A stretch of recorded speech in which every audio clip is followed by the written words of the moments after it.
God, grant me the serenity to accept the things I cannot change, the courage to change the things I can, and the wisdom to know the difference. Living one day at a time, enjoying one moment at a time, accepting hardship as a pathway to peace, taking it as Jesus did, this sinful world as it is, not as I would have it, trusting that you will make all things right if I surrender to your will, so that I may be happy in this life, and bring me back with you forever and ever. Amen. Amen.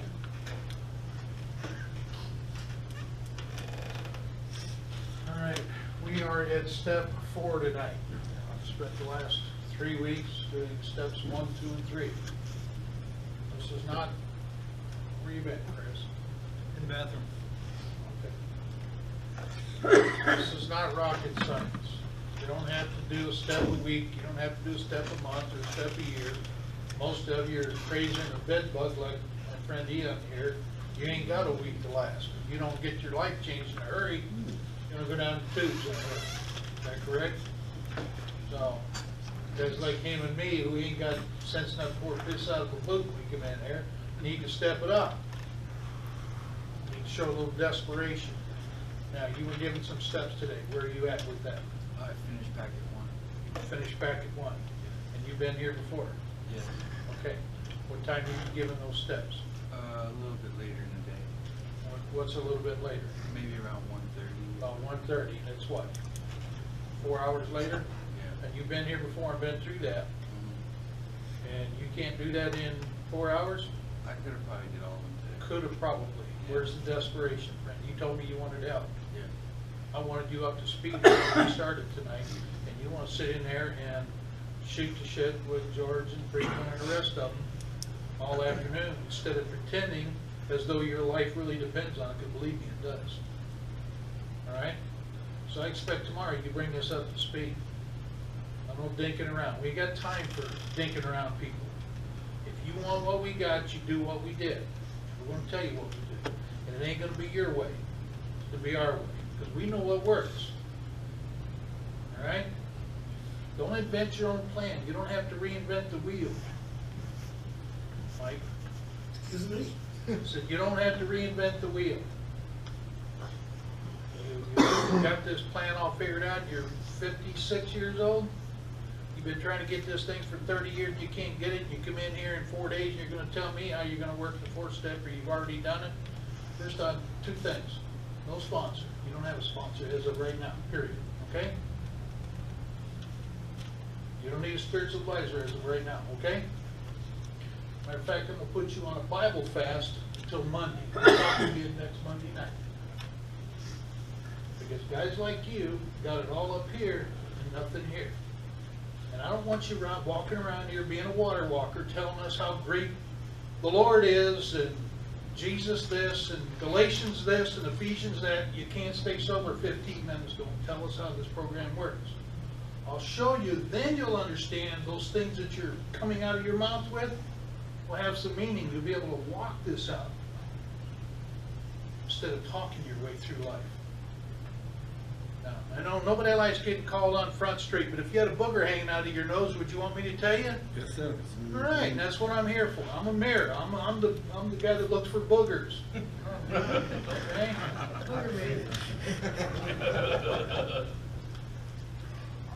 So I'm the mirror. I'll hold the mirror up, and it's not done out of malice or hatred or dislike, or I don't pick on anybody. I pick on everybody equally. Don't I, Derek? No.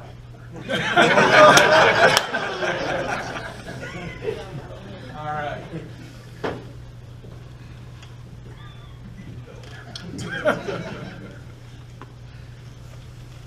All right. What's the first step? Powerlessness. Okay, go to slide 4.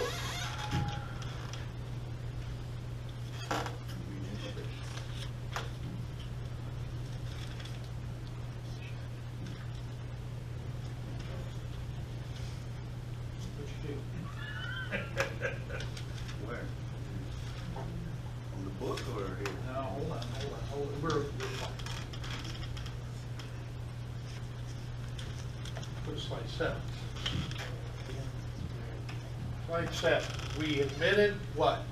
We were powerless. Powerless. We were powerless. The key word is powerless.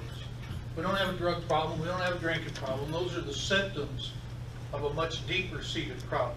There's guys in here that haven't drank or drugged for years and years. Still need assistance with our thinking. Our thinking is our real problem. I'm not talking intellectual thinking. I'm talking about thinking as it relates to the things of God. And we got guys in here that know the Word better than I do. They can quote scripture and verse, but they don't know how to walk that out. Everything is up here, see? And when we depend upon this, we may as well be dependent upon our word skills. But neither one of them will keep us sober, will they? Most of you guys are well equipped to secure jobs and make decent money. That never kept us sober. Most of you are able to you converse well, you present yourself well, you relate well to other people, yet none of those skills were ever able to keep us clean and sober. So it's not just this is the problem. Admit we are powerless over making right decisions because we're always accustomed to making decisions based on our intellect or our feelings. If we felt like doing something, we did it, right? If we thought it was the right thing to do, we did it. You know, you can do the right thing for the wrong reason and vice versa. I never once envisioned I'd be sitting on there on that bench again with my hands back there saying, here I am again. How many again people we got in here? Most all of us. Again, here I am again. I never wanted to make those choices. They weren't choices to make. It was like I was spring-loaded to the self-destruct position. And it didn't have to do just with booze and alcohol. It had to do with my thinking. See, my thinking started, the process of thinking started long before the first drink. I could be sober for a long period of time at times.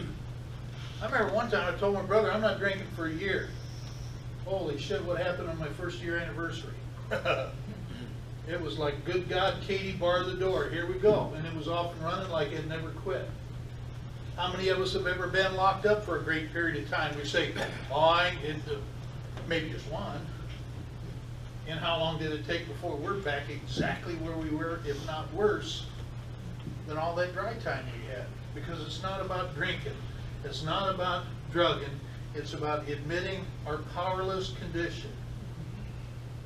Young man, you're powerless over your thoughts. You're powerless over your flesh and your desires. We're going to try to help you understand that once you understand your condition, you fight desperately to get out of it. It's kind of like if you didn't know how to swim and we threw your butt overboard, you would fight real hard to look for some safety, wouldn't you? To get some rescue. And that's what we do here. We bring drowning men in and try to give them a little bit of a chance to get their breath, and then we give them things to do. And what we call this, like, we hand you the oar. We say, row. That guy ain't rowing as hard as I am. Well, how come you ain't rowing, Pastor? Look at Angel. He's got a smaller oar than I do. Well, how come we don't go this way, Pastor, instead of over there? After you're here 2 or 3 days or a week, all of you get snappy and poppy and try to tell us where you're going, and you've never been there before.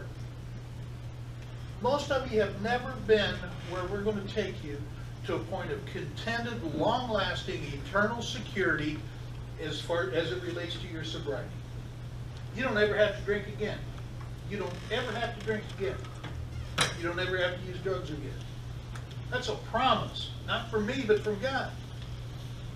But you're going to have to learn to live differently.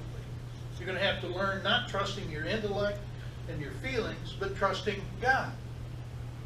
Notice I didn't say trust the pastor, or trust some spiritual principles, or trust some higher power, trust AA, trusting God. And we're going to show you what that looks like for most of us. How did I come to understand God? How did I come to trust Him? How did I come to just not have say I had trust, but be able to walk that trust out? How do you go from faith to action? Because many of us go straight from knowing what our problem is, or admitting what our problem is, we go right into action. I can take it over here to the clubhouse, and there's all kinds of action going on. Hell, they're cooking on Friday night, Saturday morning, Sunday morning. they're going to 72 different freaking conventions a year, and there ain't 90 days sobriety in the whole freaking bunch over there. Because they're full of action. And not the right kind of action, action that backs up faith. So, we're going to take you through that. Step one. Go to the next slide. Oh, this program is broken up into phases. The first phase was the admission phase. We admitted we were powerless. The second step is the second phase, actually, as well. Submission phase. We came to believe that a power greater than ourselves could restore us to sanity. And that power greater than ourselves is who?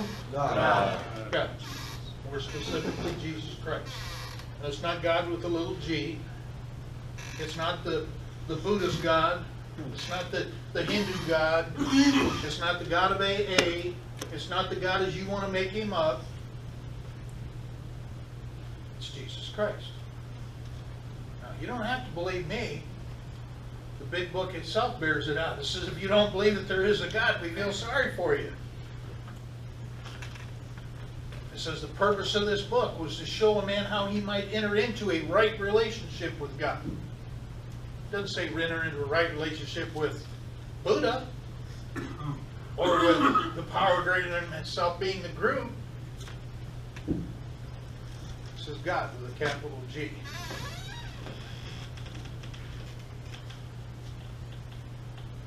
Angel. Angel.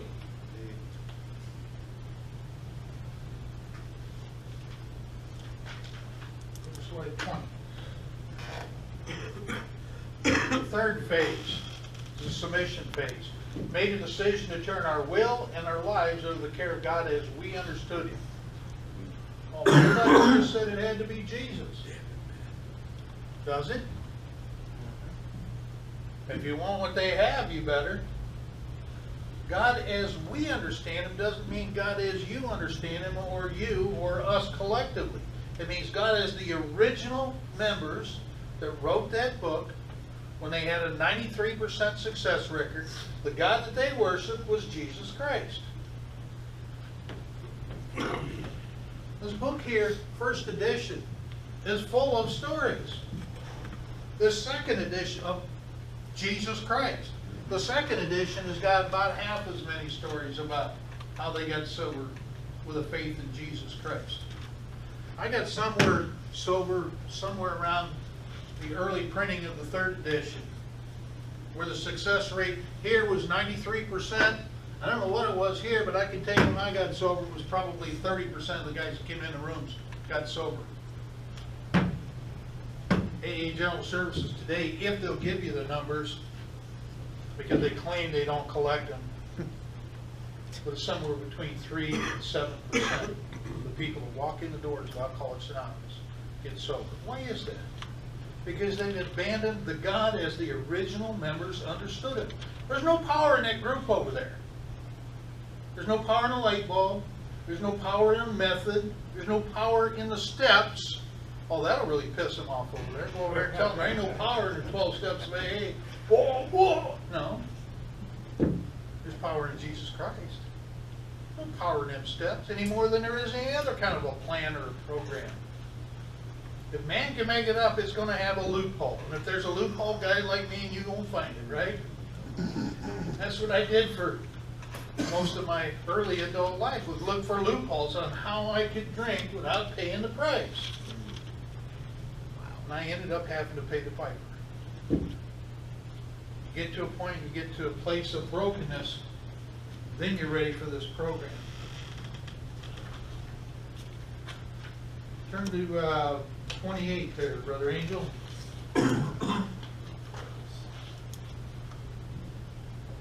One evening I'd gone out for dinner, taken on a couple of double headers and stayed a little longer than usual. When I came home, Clarence, that's my grand sponsor. And this is out of Alcoholics Anonymous big book. Clarence came over, sitting on the Davenport with Bill Wilson. I do not recollect the specific conversation that went on, but I believe I did challenge Bill to tell me something about AA. Here's a guy that's drunk. He comes home drunk. And he's got these two knuckleheads sitting on his couch. and they're telling him about AA. And he says, tell me some more about this AA stuff.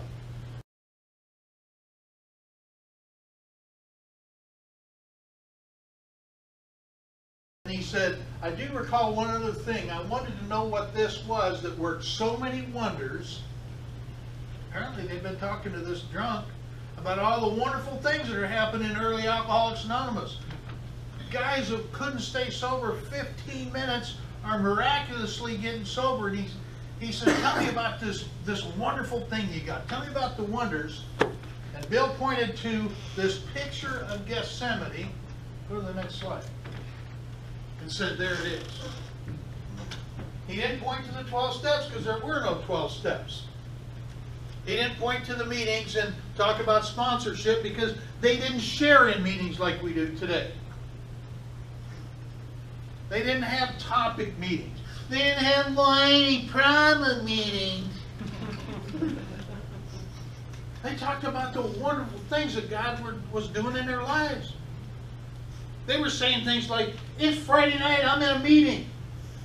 By the way, most of them only went to one meeting a week. The rest of the week, they were out in the hospital with their sponsor, their friend, talking to a drunk who's still detoxing, saying, hey man, this thing really works. There's a wonderful God that wants to help you get sober and stay sober. And they were getting sober at the rate of 93%. One meeting a week, and they were saying things like, oh, we went to the hospital Tuesday night. We got a guy to surrender. It was all about surrender in early AA. It was all about giving their life to Jesus Christ and allowing Him to bring about the sobriety. Not about the man doing something to gain sobriety. You can't do nothing to gain sobriety. You can not drink. That might be doing something. But how long does that last? I don't know about you, but my promises, even to myself, didn't last very long. I figured a way around it. So their meetings were not anywhere like they are today. Now, I have nothing wrong with AA today. I pray you guys go. I pray you get a sponsor. I pray you get a mentor, and you get a buddy, and you get some accountability, and you get the routine of going to meetings regularly, whatever that might mean to you. Almost 30 years sober, and I still go regularly. I still have a sponsor. I still work the steps, 10, 11, and 12. I still depend on God to keep me sober one day at a time. I still appreciate today the grace of God and what He's done for me today, particularly as it relates to drinking.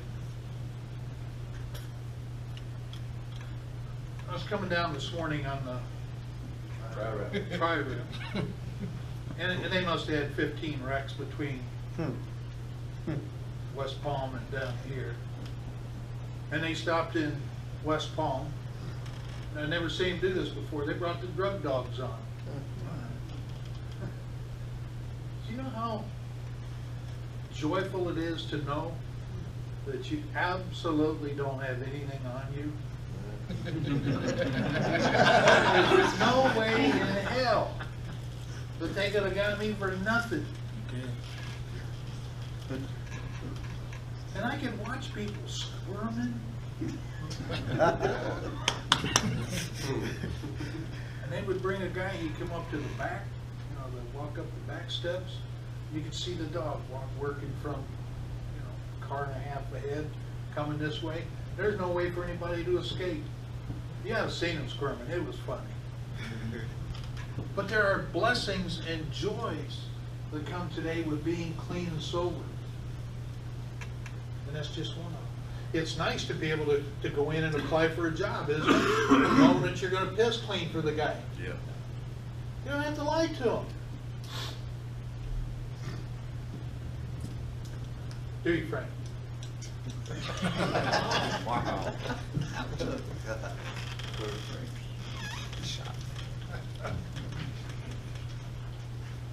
All right, let's go to the next phase of our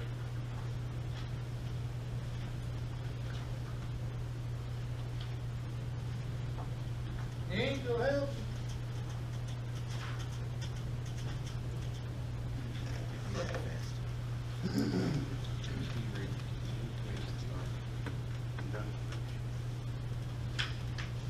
Here he is. Step 4. See, actual is the third phase. There's the admission, submission, and a confession. Okay? We submitted to God. We admitted we have a problem. I don't know about you guys, but when I admitted I had a problem, it became a unanimous decision in the world that I lived in. Everybody and their grandmother knew long before I knew that I was alcoholic. They had tried to tell me 7 ways to one. Everybody knew what my problem was except for me. But when I finally threw my hand in the air and says, "Hey, I'm alcoholic," they said, "No shit." It became unanimous. I knew what my problem was, but I didn't know anything what to do about it. I didn't know anything about this submitting phase. I'm one of them old redneck Marines. I don't surrender to nothing. And they told me I had to surrender to win. Surrender? Are you nuts? I'll die. Yeah, you will. That's something to be that stubborn. It's as simple as paying attention. It's as simple as following another man. Quit trying to do things for myself. It was like I was out in the middle of the ocean and I didn't know how to swim. And if I did know how to swim, it's impossible to get where you don't know where you're going, isn't it? If you don't have a road map, you can't get there. I gave up. Now, I gave up completely. I have not drank since I walked through the doors of Alcoholics Anonymous. I take no credit for that. It's just the only thing I take credit for is drinking enough to where I got to a point where I said, "You're going to have to beat me to make me drink another one because I'm done.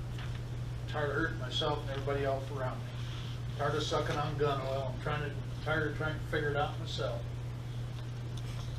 So I get to a point of brokenness early. And I pray that you guys get broken at some point in time if you're not already. Because usually what it looks like is you don't get broken all at once. It's a process. You get the wrinkles out of your belly, you get a job, you get a few bucks in your pocket, you get your phone, you get some chick, you get a furlough. Next thing you know, here I am again. How did I get here? Because you never reached a point of brokenness to where drinking and drugging are no longer an option. Anything else becomes an option other than drinking and drugging.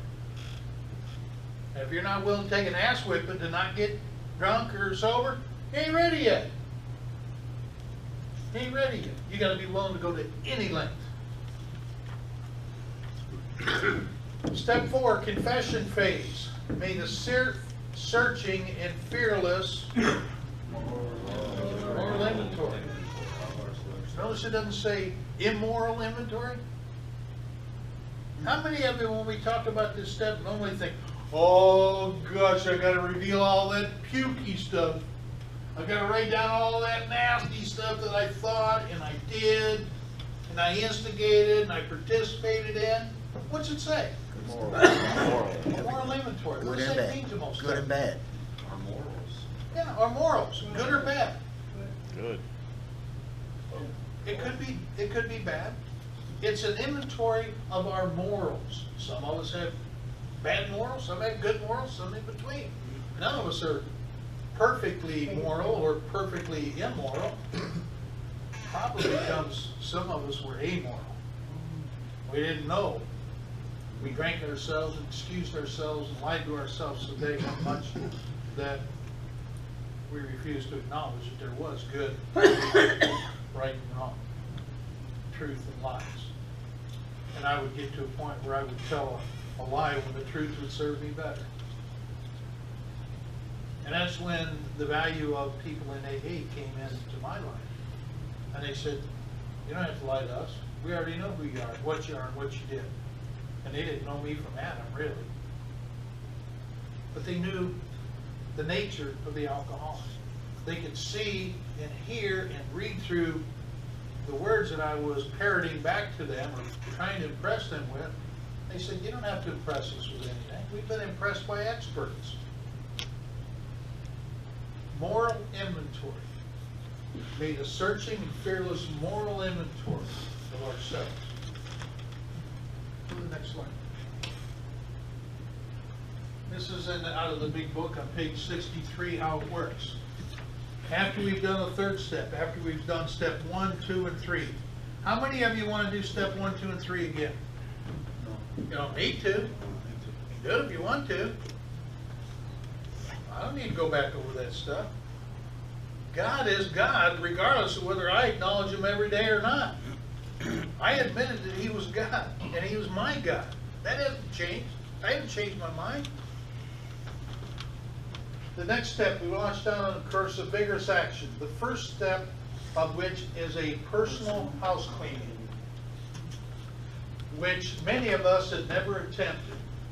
Though our decision was a vital and crucial step, and it could have little permanent effect unless at once followed by strenuous effort to face and to be rid of the things in ourselves which had been blocking us.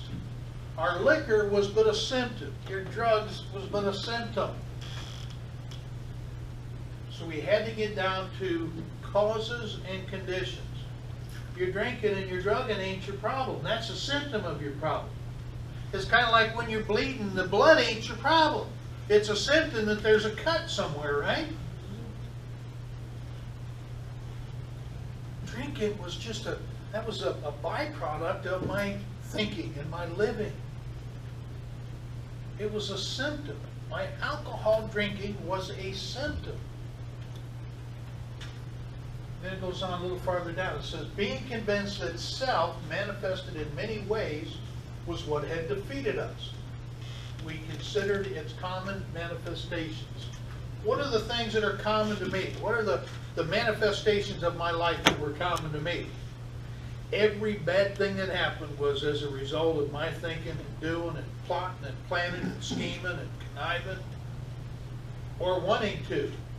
I don't know about you, but every time I got in trouble, it's because I'd either been drinking or I was on my way or I was wanting to get drunk. It's somewhere in that process of the thought coming in, I think I'll have one, to getting in trouble, somewhere in there was me and my thinking. That was the commonality in all of this. Dr. Bob led me through all of these steps. See, in the beginning, there was only 6 steps.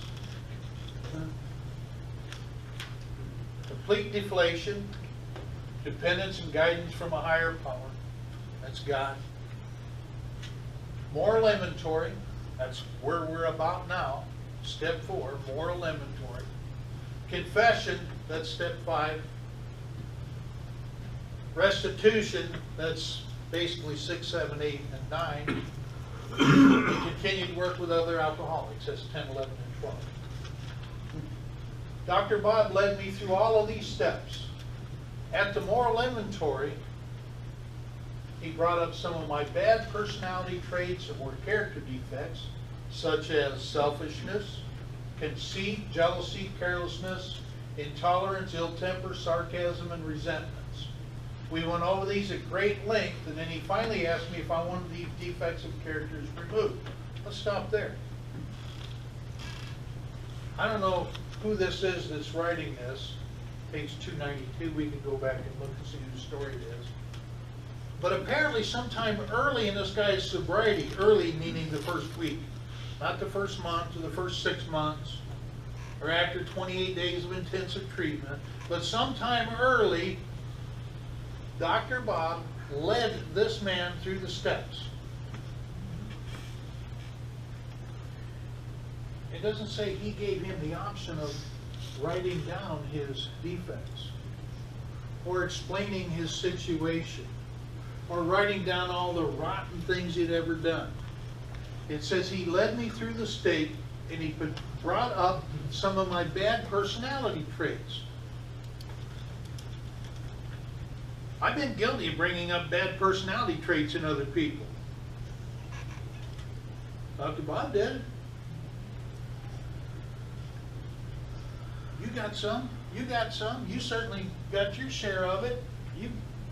I haven't even started on you.